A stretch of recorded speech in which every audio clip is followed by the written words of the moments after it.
Okay, I'm going to go through the notes as far as the hypothesis skills, writing notes. The first part of this is the three-hole bottle demo, which you can see the video in the in on my YouTube. I'll actually link it here as well. So what we wanted to do, if you weren't here, is to go ahead.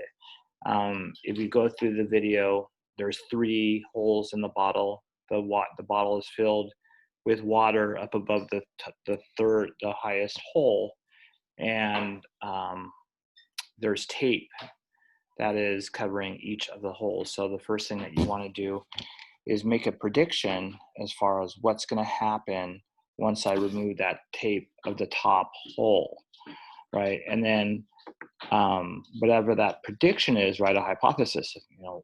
As Mr. Mackey removes the tape from the top hole, water will either come out or not come out, and then maybe come up with the reasoning why not. So, and then to write observations after I pull the tape. So the video is continuous. So after I pull the tape off the first hole and you observe what happens, you need to pause it and write your observations. And then go on to hole number 2 again before you pull off. Continue with the video. Write the prediction, write your hypothesis, and then watch me pull off the tape from hole number 2, and then write your observations. And then same thing with hole number 3, the last hole. Write your prediction, and then your hypothesis, and then watch me pull off the tape from the third hole and see what happens. So go ahead and watch that video. It's hard, it's all continuous. So obviously if you don't stop it, you're gonna sort of ruin the ending. So, but do the best you can. All right, so this is our note, scientific method. This is how we're gonna talk about writing a hypothesis. So that's the topic. The essential question is, what is the difference between a hypothesis, conclusion, and a theory? For the most part, we're going to talk about how we develop a hypothesis and then give you the definitions of a conclusion and a theory. So everyone has seen this picture before, I hope, or some variation of it. I know a lot of teachers have this type of thing in their classroom. Certainly, as we so this is a scientific method, and when we're talking about observation, we're talking about, okay, what are you observing in life? And you sort of blend that into what you have read, what you have seen, what you have heard, all these types of observations within your life, or whatever, what you're observing. And then based on what you're observing, you're going to ask a question, okay? And then that question, you're going to develop a question. How can I do this better? Or why is this happening? That type of thing. And then you want to do a little bit of research, see what other people have found out. And then from there, we can make a hypothesis, right? And then from the hypothesis, we can run an experiment to answer that question, collect data, write a conclusion, and then compare it to our hypothesis. So that's pretty much the scientific method. All right, so we're going to talk about 2 variables, even though there are more in an experiment. We'll talk about the others later, but right now we're just giving you information so we can write a good hypothesis. So the first thing that you need to, first variable is independent variable, right? So this is the one that's purposely changed by the researcher. Some people call it manipulated variable. I don't like to use it that. I just use it the independent variable because it's independent of any other factor, right? And so, so this is the cause, if you're going to talk about a cause and effect, all right? So this is changed by the researcher. The dependent variable is a responding variable. This is a factor that's measured, right, or observed. So, this is whether it changes color, whether it grows, whether it, whatever the result is in the data that we collect, that's going to be the dependent variable. Again, some people call it the responding variable. I just refer it to as the dependent variable. So if you're talking a cause and effect statement, this is going to be the effect. And here's our example on our next slide. Again, you can pause if you need to write more information down.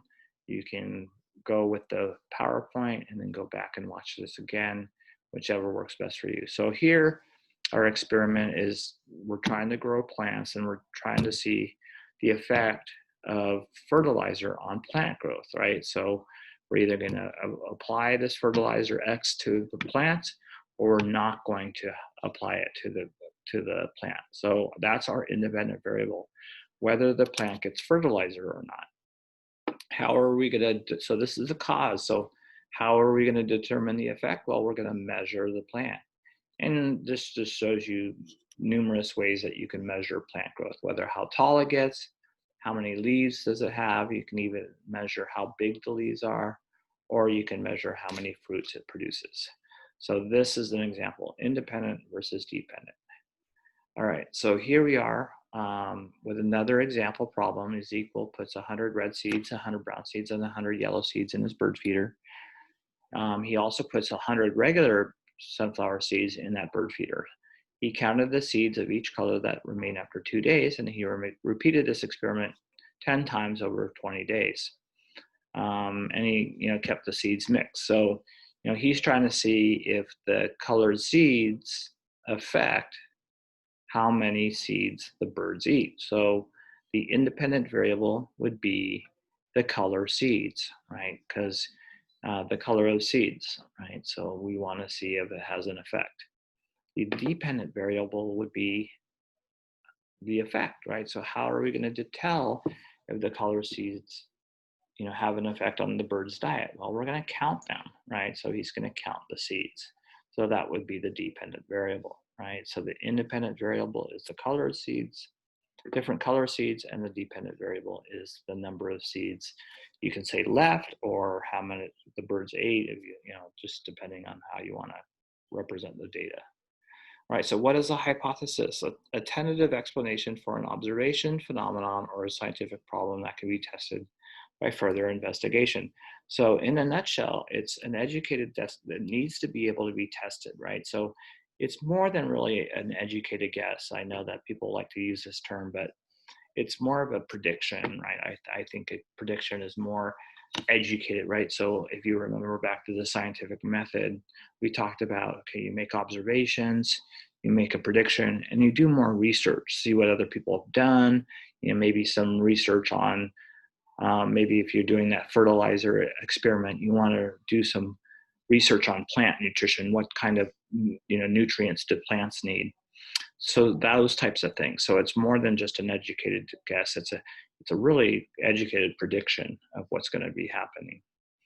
All right. But the biggest thing is when we talk about hypothesis, it needs to be tested. All right. So here is how we're going to go ahead and write a hypothesis. And if you were here the day after, or if you haven't seen these, if you weren't here and you saw these notes.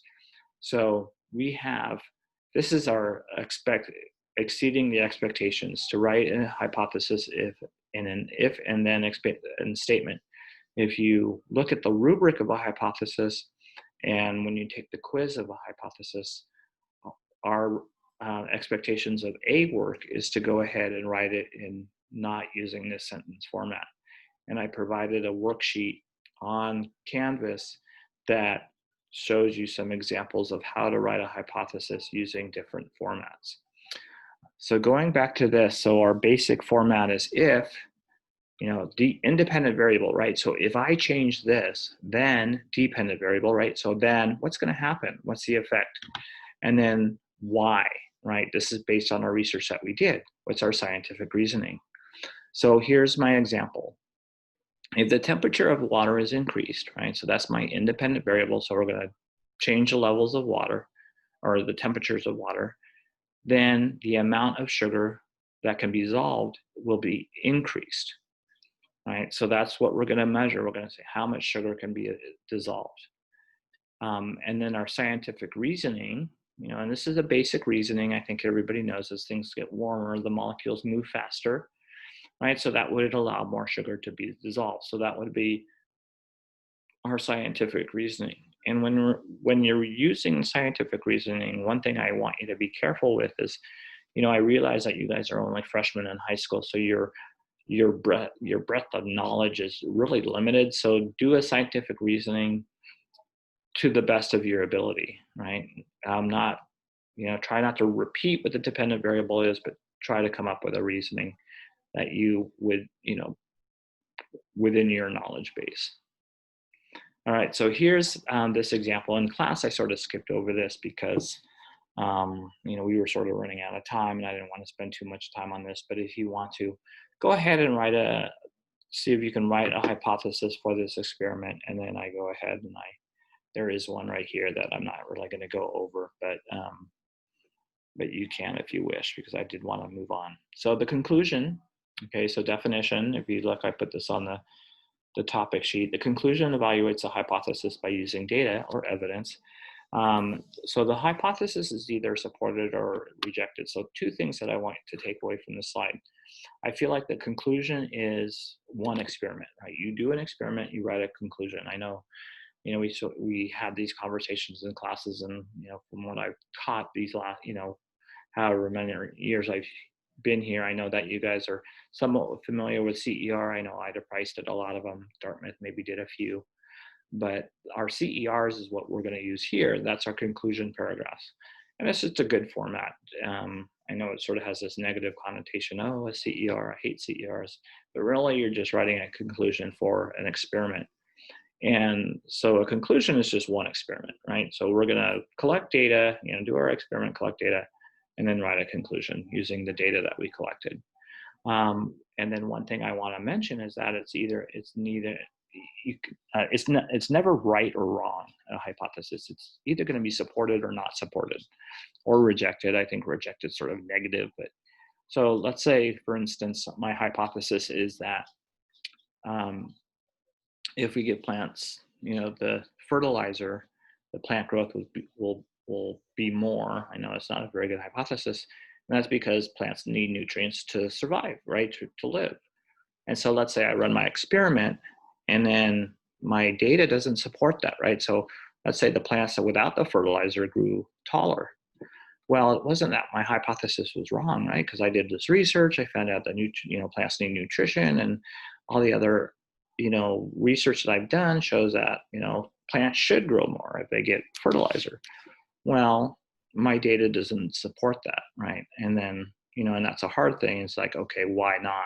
Because I would have to within my conclusion explain why my plants didn't grow more. It wasn't that my hypothesis was wrong, it was just not supported. All right, so a theory. So when we're talking about theory, we're talking about scientific theory.